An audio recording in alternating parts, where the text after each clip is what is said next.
Luego de analizar los antecedentes del genocidio de Ruanda, procederemos a comprender las violaciones de los derechos humanos que se presentaron.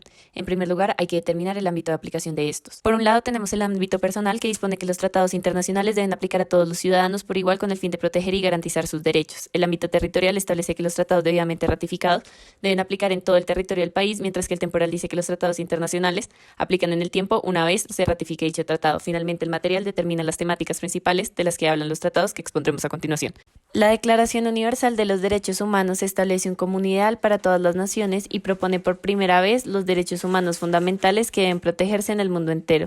En el caso de Ruanda vimos claramente vulnerados los principios a la igualdad, a la vida, a la tortura y a los tratos crueles, inhumanos y degradantes, a todos los derechos sin importar raza o religión, y a que los derechos humanos se hicieran efectivos. El caos generado por el genocidio dejó aproximadamente 1 millón de víctimas mortales, cientos de mujeres violadas y atacadas sexualmente y el exilio de más de 2 millones de personas.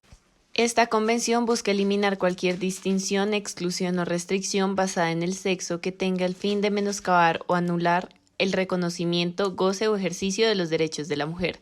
Sin embargo, en Ruanda las mujeres fueron usadas como armas de guerra durante los 100 días que duró el genocidio. Durante la guerra y los conflictos armados, la violación se utiliza frecuentemente como medio de guerra psicológica con el fin de humillar al enemigo.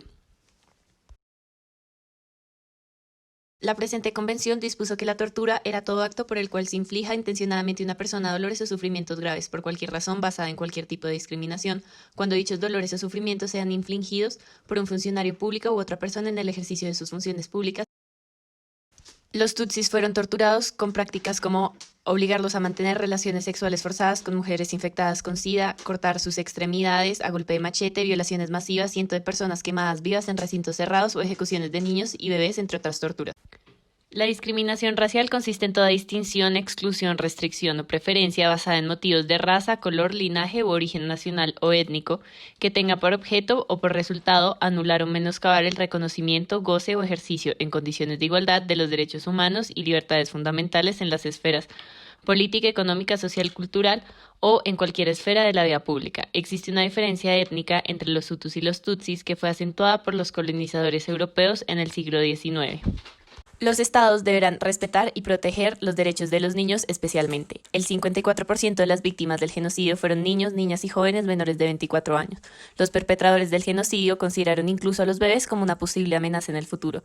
Pero incluso los sobrevivientes fueron víctimas. Muchos de estos aún sufren de problemas psicológicos. Niños y niñas fueron mutilados, heridos y abusados sexualmente. Adicionalmente, muchos tuvieron que presenciar cómo sus familiares fueron torturados y asesinados frente a ellos. Al final del genocidio, más de 100.000 niños y niñas quedaron huérfanos. Este protocolo fue ratificado por Ruanda el 23 de abril de 2002. A pesar de haber sido ratificado 11 años después del genocidio, muchos niños fueron utilizados como soldados en la guerra, ya que eran vistos como desechables y eran muy fáciles de manipular.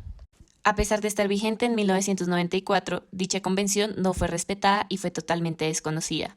Se entiende que la matanza de los hutus a los tutsis fue uno de los genocidios más grandes de la historia de la humanidad. Se entiende como genocidio la matanza de miembros del grupo, lesión grave a la integridad física o mental de los miembros, sometimiento intencional a condiciones de existencia que hayan de acarrear su destrucción física total o parcial, medidas destinadas a impedir los nacimientos en el seno del grupo y el traslado por fuerza de niños del grupo a otro grupo.